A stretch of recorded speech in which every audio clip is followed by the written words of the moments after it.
Chapter 21. Perceptions, Feelings, Thoughts, Emotions, Moods, and Desires. Mechanisms underlying perceptions, feelings, thoughts, emotions, moods, and desires create mental states that have profound impact in shaping our lives.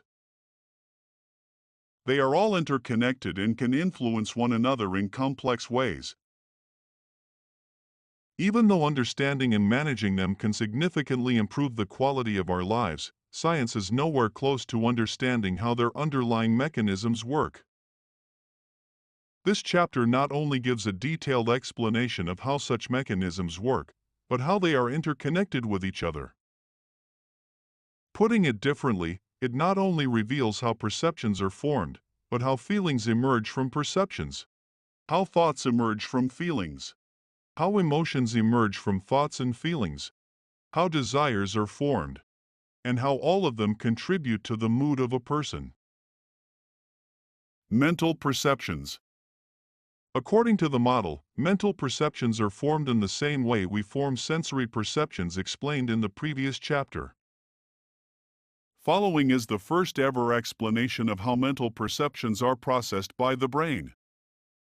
Mental perceptions are processed in the same way as sensory perceptions explained in the sensory perception flowchart earlier, where the sensory information of ongoing interactions is replaced by higher-level mental experiences and states that produce them.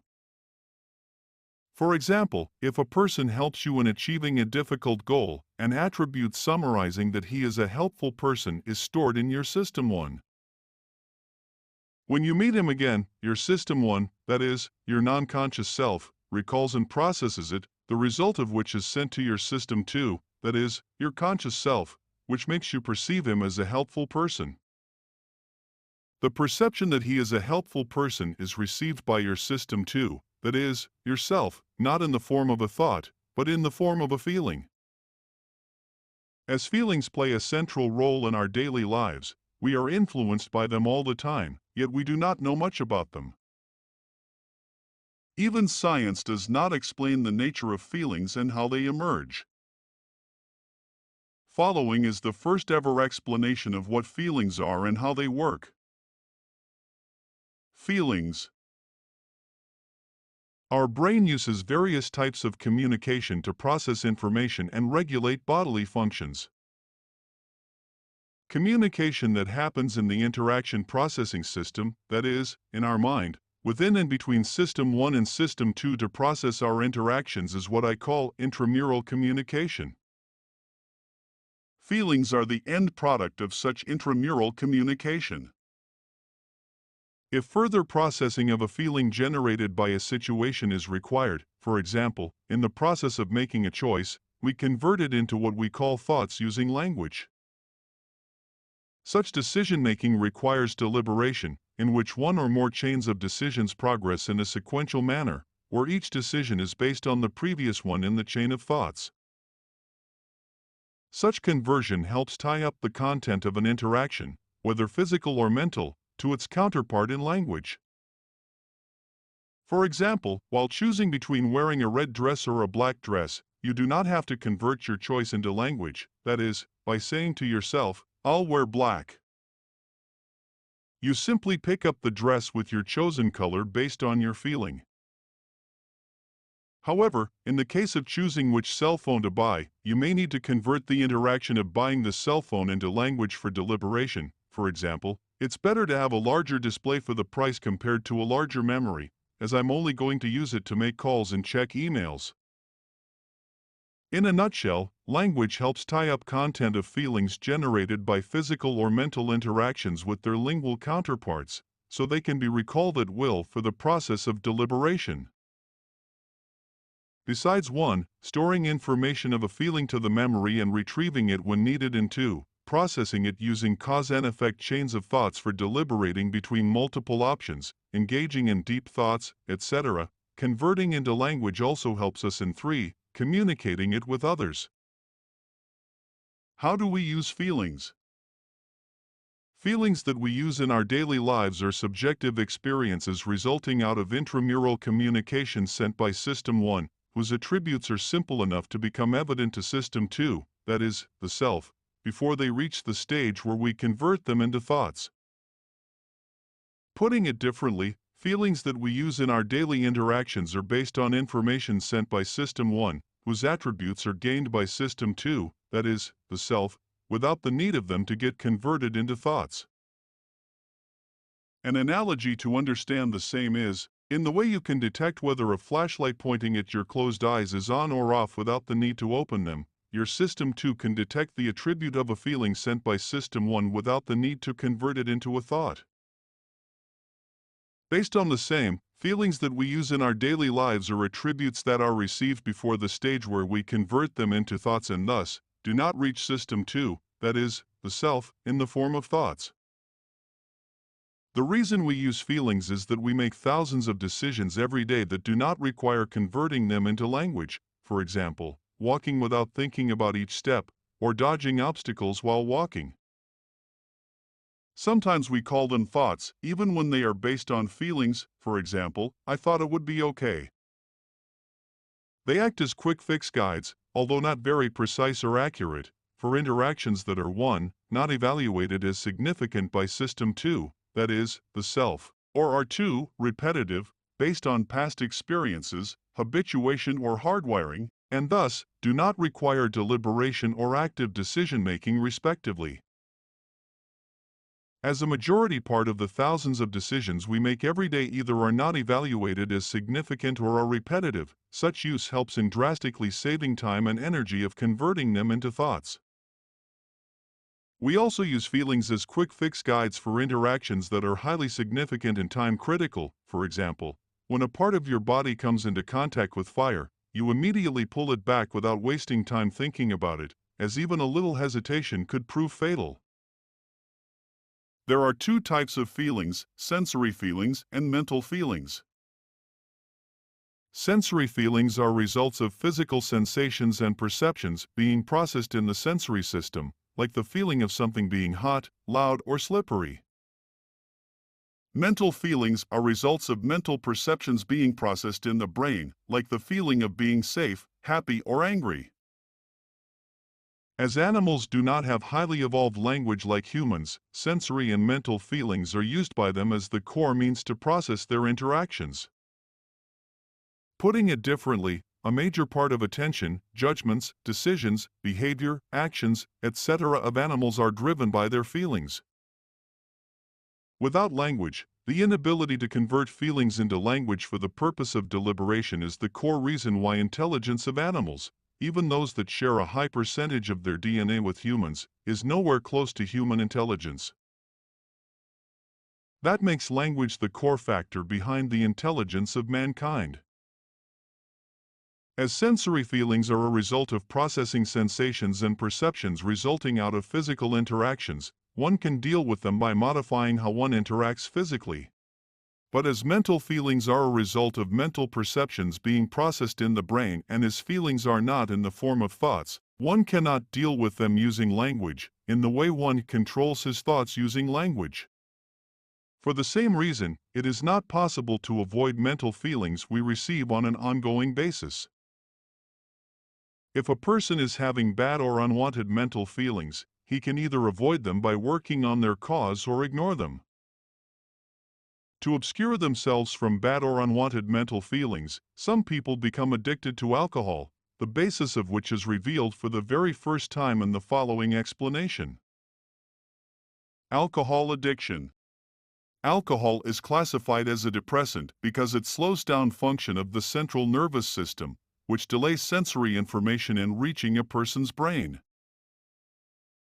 As evident in the previous chapter, sensory information is at the core of mental life, which plays a highly significant role in reaching goals of the brain. Based on such significance, after consistently receiving it in the same manner since birth, when the consumption of alcohol delays sensory information in reaching the brain, System 1 aborts all its ongoing communication with System 2, that is, the self, so it can attend and evaluate such delay, as it is an unusual event of high significance for System 1, which it is not programmed for. As feelings are a part of such communication, that is, communication aborted by System 1, the same results in saving the person from having such bad or unwanted feelings. Mechanism of emotions. As our lives are constantly influenced by emotions, we deal with them all the time. Not knowing what they are and how they work makes it difficult for us to control our interactions, which shape our lives. Even science does not explain how the mechanism of emotions works. Reacting to an emotion without understanding its purpose is as unintelligent as the horse who starts running on being kicked. According to the DOS model, emotions are designed to help you optimize your interactions on an ongoing basis by the process of natural selection. Even though there is no such thing as negative or positive emotions, the reason many classify them as negative and positive is because they lack the understanding of what emotions are and what their purpose is. For example, many consider anger to be a negative emotion, but when used in the right situation at the right time, it is the only tool that can provide a desired outcome. It is, for example, the only appropriate tool one can use on a child who is adamant about not attending the school. If you use it in the wrong place, at the wrong time or in the wrong strength, it is your lack of understanding of how to use it that is to be blamed, not the emotion, which is just a tool. Once you understand the logic behind the mechanism of emotions, you will realize that the best way to optimize your life is when dealing with them in situations they are designed for by the process of natural selection. Following is the first ever fully causal explanation of what emotions are and how they work. We interact with the world using our thought processes, which are based on chains of cause and effect thinking and serial processing environment. In the serial processing environment, it becomes cumbersome to modify such cause and effect-based thought processes to suit the dynamically changing situations of our ongoing interactions. To optimize them in such dynamically changing situations, the process of natural selection has designed the mechanism of emotions, which is revealed in the following explanation. If, based on past experiences, habituation or hardwiring, any significant information related to the dynamically changing situation of your ongoing interaction either exists in your System 1 memory or becomes available to it, it uses its parallel processing capability to detect it and process it with such information in order to evaluate the situation, and comes up with an attribute, which is sent to your System 2 in the form of a feeling, prompting it to take action. The attribute selected by your System 1, which is non-conscious, based on such evaluation is what we call emotion, which is used by your System 2, that is, your conscious self, as a guide to modify your ongoing interaction in order to optimize it. As an example, imagine yourself, that is, your System 2, engrossed in watching a movie in a theater and there is a burning smell coming from somewhere. Your System 1 uses its parallel processing capability to detect it and comes up with the emotion of fear, as burning smell symbolizes danger and destruction that can be caused by fire, the attribute of which is sent to your System 2, which is received by it as a feeling, prompting it to take appropriate action. Without the detection of System 1, it was highly unlikely for your System 2, that is, yourself, which was engrossed in watching the movie, that is, engaged in the chain of cause and effect thoughts while watching the movie, to realize that there was something burning, as it is a serial processor which cannot multitask. This way, even when it cannot multitask, System 2 can reap the benefits of multitasking using the parallel processing capability of System 1. Different emotions use different attributes to optimize your interactions in different ways. For example, while encountering an unexpected or unusual situation, based on its significance to you, the attribute of emotion surprise guides your System 2 to reevaluate it. Or, while interacting in a situation that is good for you, the attribute of emotion happiness guides your System 2 to promote it. In the DOS model language, the reason you become happy in a situation that is good for you is that, based on your past experiences, your brain is programmed by the process of natural selection to promote it. However, how each emotion influences your thoughts and actions is not fixed, but is based on multiple factors like your understanding of various situations, your beliefs about them, your confidence levels, etc. For example, depending on the person or situation, the emotion of fear may guide his system 2 to either identify its source, look for solutions, reach out for support, some of them or all of them. System 1 also 1 makes behavioral, physiological or other changes that are required to optimize the situation, and 2, if found socially beneficial by the optimizing aspect of natural selection, makes others aware, often habitually, of the attribute of emotion that is applied through expressions and gestures. Such attributes are the basis of expressions and gestures used in emoticons. If, in a particular situation, System 2, that is, yourself, finds it detrimental to make others aware of your emotion by making such expressions and gestures, it guides your System 1 to refrain from expressing them. However, System 1 can override such guidance 1, when the situation is intense, or 2, when System 2 is weak, which is when a person finds it difficult to hide his emotions due to lack of System 2 control, that is, self-control. As emotions use feelings as a vehicle to reach System 2, that is, the self, they are also not in the form of thoughts, but once they are created by System 1, they can be converted into thoughts using language. That reveals the crucial difference between feelings and emotions, which are often used interchangeably by many. As they are generated by the non-conscious System 1, science is unable to decode how emotions are generated, even when they play a central role in lives of each and every one of the 7.9 billion people living in the world today. Motorcycle analogy for emotions. To benefit from your emotions in an optimized manner, it is essential to first understand how the mechanism of emotions works, which is simplified in the following motorcycle analogy. In the way a motorcycle is propelled by its rear wheel, our interactions are propelled by thoughts running in our System 2. In the way rear wheel rotates in a fixed position and thus cannot steer the motorcycle into a different direction.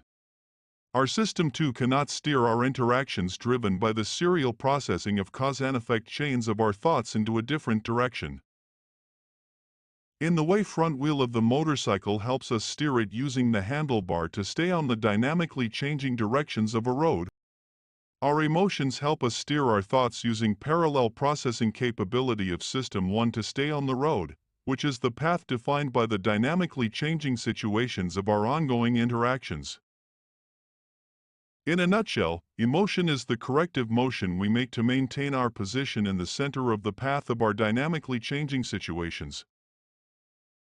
With emotions steering our lives this way, the more we manage to stay in the center of the road, the happier we are and vice versa, which is the first ever fully causal scientific explanation of what happiness is. It also confirms the widely popular quote, "Happiness is a journey, not a destination." In the DOS model language, happiness is a journey towards the center of our dynamically changing path, which represents our dynamically changing situations, and not a destination, which implies a fixed position. What are moods? Science finds it difficult to clearly explain what moods are because of their complexity, subjective nature and intricate interactions between psychological and environmental factors. All science knows is that moods are prolonged emotional states that influence how we feel, think and behave and can last for hours, days or weeks. Following is the first ever fully causal scientific explanation of what moods are and how they work. Continuing with the motorcycle analogy of emotions, moods are defined by two dimensions: your position on the path defined by the dynamically changing situations of your ongoing interactions and your strength to be in that position. Position and strength. With continuously changing situations of your ongoing interactions, your mood is based on your evaluation of your current distance resulting out of such interactions from the center of the path. The closer it is to the center of the path, the happier your mood is. The farther it is from the center of the path, the sadder your mood is. The strength of your mood is based on your strength to be in such position. The same translates to the higher the strength of your happy mood, the higher strength it needs for it to change into sad mood and vice versa. What are desires? Like emotions and moods, desires are also complex, subjective, and context-based. Without the understanding of mechanism that drive them, it is difficult for science to explain what they are. Following explanation reveals what they are and how they work based on what I call formula of desire revealed by the model. According to the model, the mechanism of desire makes sure our physical and mental needs are fulfilled based on their significance to us. For example, electricity is important for our daily lives, but as it is always available, we do not pay much attention to it. However, in the event of a power outage, we quickly realize our dependence on it and strongly desire for its immediate restoration. Following is the first ever explanation of the mechanism of desire. Desire of something can be derived by comparing its relation to the availability and the importance of that thing. Let's take desire as the force of effort to be made, availability as a real-world variable, and importance as the effort required based on its significance. Based on the same, following is the formula of desire. High importance, with low availability, results into high desire. For example, if the importance of something is high, but its availability is low, the desire for it becomes high. Which translates to, as money is important for living a luxurious life, and as I don't have it, its availability to me is low, and therefore, my desire for it is high. The model reveals various other formulas to make it easy for you to understand how desire, importance, and availability interact with each other to shape your subjective experiences and mental states, translations of which match your real-life situations, as follows. 1. High importance, with high availability, results into low desire. For example, if both the importance and the availability of something are high, the desire for it becomes low. Which translates to, even when the importance of water is high for my survival, its availability is high and thus, my desire for it is low. However, in a desert scenario, even when the importance of water remains the same for me, its availability becomes low and thus, my desire for it becomes high. This example demonstrates the mathematically extrapolative nature of such formulas. 2. High desire, with low availability, results into high importance. For example, if the desire of something is high, but its availability is low, its importance becomes high. Which translates to, as my desire to buy the limited edition pen is high, but its availability is low, the importance for me to buy it becomes high. 3. High availability, with low desire, results into low importance. For example, if the availability of something is high, but the desire for it is low, its importance becomes low. Which translates to, even when the availability of books is high in the library, my desire for reading books is low and thus, it is not important for me to go there. Although we typically treat it as a real-world variable, if you manipulate the availability of something, which, in the forthcoming example, is by repeating it or forcing it on someone, the desire formula can result in opposite consequences, that is, into negative desire, as follows. 4. Low importance, with high availability, results into low desire. For example, if the importance of something is low, but its availability is high, the desire for it becomes low. Which translates to, when a student does not see studying as important, but his availability to study becomes high due to the teacher's pressure, his desire to study becomes low.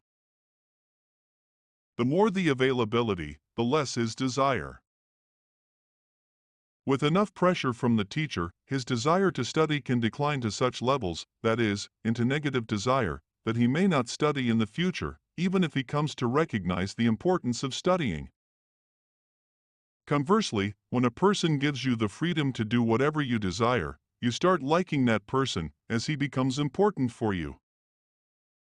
As desires are generated in the form of mental feelings, and as explained earlier, we cannot control the generation of our mental feelings, we cannot control the generation of our desires, but we can either modify our thoughts and beliefs that generate them or control how to respond to them. Using desire as a tool. Wearing clothes has been an essential aspect of our lives, which serves multiple purposes. We wear them for protection, modesty, comfort, social status, and cultural expression. They shield us from weather, injuries, and harmful elements. Keep our bodies clean and protect us from germs and dirt. Help us regulate our body temperature and provide us comfort. Help us reflect our personality, culture, profession, and social status. And help us cover our body according to cultural and social norms. Although we wear them for such multiple reasons, they are all secondary reasons. The primary reason we wear clothes, which is the evolutionary reason connected to the process of natural selection, is not known, even to science. In spite of that, most people in the world diligently adhere to the practice of wearing clothes. In fact, we have taken the practice of wearing clothes so seriously that we have the word nudity for being without clothes, but not a single word for the state of being clothed. Following is the first ever explanation that reveals the core reason why we wear clothes. As mentioned in the beginning of this course, survival and reproduction are the core goals of the process of natural selection. Both are equally important for the evolutionary process. Until now, you have learned how the evolutionary process takes care of the goal of survival in many different ways, but not the goal of reproduction. The model reveals how the process of natural selection uses desire as a tool to aid the evolutionary goal of reproduction. Based on the formula, desire is equal to importance divided by availability. When the availability of something important is low, the desire for it becomes high. According to the model, the core reason why we wear clothes is to cover parts of our body that are considered private, which is important for the goal of reproduction. By making the practice of hiding of our private parts a sociocultural norm, which exists in most of the human population, the availability of them becomes low and thus, the desire for them becomes high. Such desire is used by the process of natural selection in multiple ways to promote and boost the goal of reproduction. Besides revealing detailed explanations of mechanisms underlying various emotions, my forthcoming work will reveal mechanisms underlying beauty, humor, music, art, taste, etc., which play a major role in influencing them, but are unknown to science. For example, it will reveal the mechanism behind why we like music, which is not only unknown to science, but even to the musician who is responsible for making it. To summarize, this chapter revealed mechanisms and processes underlying perceptions, feelings, thoughts, emotions, moods, and desires, and how they are interconnected with each other.